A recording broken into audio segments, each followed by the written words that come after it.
እኔ በእውነት እግዚአብሔር ቢፈቅድ ብንኖር እመቤቴ ማርያምን ስጠራት እንግዲህ ርዕሰ ሊቃውንት ባሉበት እሷን መጥራት ግን ድርሻ ስላለኝ እንደ ትንሽ ሰው ነው ስሟን ስጠራት በጣም ትለይብኛለችና ሶስት ሰው የእመቤቴ ማርያም ጉዳይ እኔ በጣም ነው የሚገርመኝ። አንደኛ በትንቢት ተወልዳ ከዛ በኋላ ደግሞ የ3 ዓመት ልጅ ቤተልሔም ስትገባ እግዚአብሔርን ልትወልድ ስትገባ ሐርና ወርቅ አስማምታ ከሚካኤል ጋራ ከገብርኤል ጋራ ከኡራኤል ጋራ ከሩፋኤል ጋራ እያወጋች ምናምን ነገር አድጋ ከዛ በኋላ ደግሞ ወጣ ከገብርኤል ጋር ተነጋግራ የኛን መትረፍ ሰምታ እንደ ቃል ይደረግ ብላ 7 የእሳት መጋረጃዎች የማይዙትን ጌታ በማህፀኗ ይዛ ይደንቃል፣ በጣም ይደንቃል። እንደ ሰው ጽንሱ እየተገላበጠ እንደ ሰው እርግዝና ወራት አርግዛው ወልዳው የ15 ዓመት ብላቴና ከትላትል ጀምሮ እስከ አሳ ነባሪዎችና በቀላያት በአየር ላይ በስምጥ በምቅ ያሉትን እኔና እናንተን ፍጡራን ጀምሮ የሚመግበውን ጌታ የ15 ዓመት ብላቴና ጡቷን ፍርጥ አድርጋ ማጥባት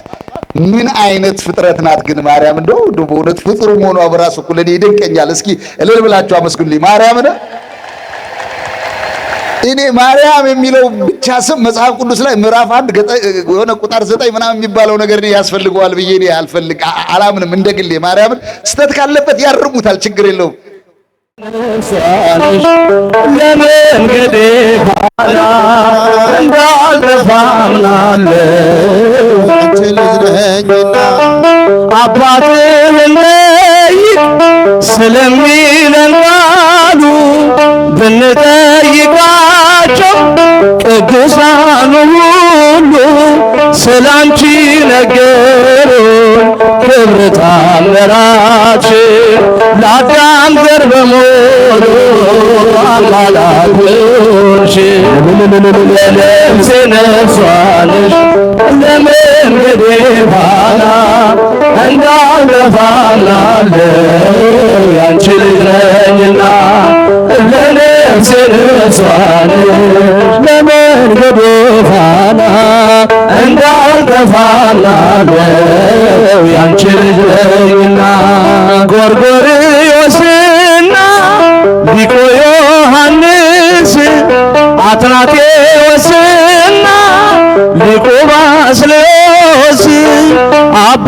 ኤፍሬምና አባ ጊዮርጊስ ተጠቅመዋል ባንቺ በሥጋ ለነፍስ ለነፍሴ ነፍሷ ነሽ ለመንገዴ ፋና እንዳልጠፋምናለሁ ያንቺ ልጅ ነኝና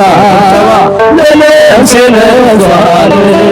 ለመንገዴ ፋና እንዳልጠፋምናለሁ ያንቺ ልጅ ነኝና ያንቺን ስም ተማጽኖ ያንቺን ስም ቀድሶ አንቺን አመስግኖ አንቺን አወድሶ የተጠቀመ እንጂ በረከት አግኝቶ አልታየም እስካሁን የተጎዳ ከቶ ለመንገዴ ፋና እንዳልጠፋምናለሁ ያንቺ ነኝና ለነፍሴ ነፍሷ ነሽ ለመንገዴ ፋና እንዳልጠፋምናለሁ ያንቺ ልጅ ነኝና ገብርኤል ከሰማይ ኤልሳቤጥ ከምድር ባንድ መሰከሩ ስለ ድንግል ክብር ሳሊለነ ብሎ ተማጽኖ ባንቺ ስም የተጠቀመ እንጂ የተጎዳ የለም። ለነፍሴ ነፍሷ ነሽ ለመንገዴ ፋና እንዳልጠፋምናለሁ ያንቺ ልጅ ነኝና ለነፍሴ ነፍሷ ነሽ ለመንገዴ ፋና እንዳልጠፋምናለሁ ያንቺ ልጅ ነኝና ጎርጎርዮስና ሊቁ ዮሐንስ አትናቴዎስና ሊቁ ባስልዮስ አባ ኤፍሬምና አባ ጊዮርጊስ ተጠቅመዋል ባንቺ በሥጋም በነፍስ ለነፍሴ ነፍሷልሽ ለመንገዴ ፋና እንዳልጠፋላለሁ ያንቺ ልጅ ነኝና ለነፍሴ ነፍሷልሽ ለመንገዴ ፋና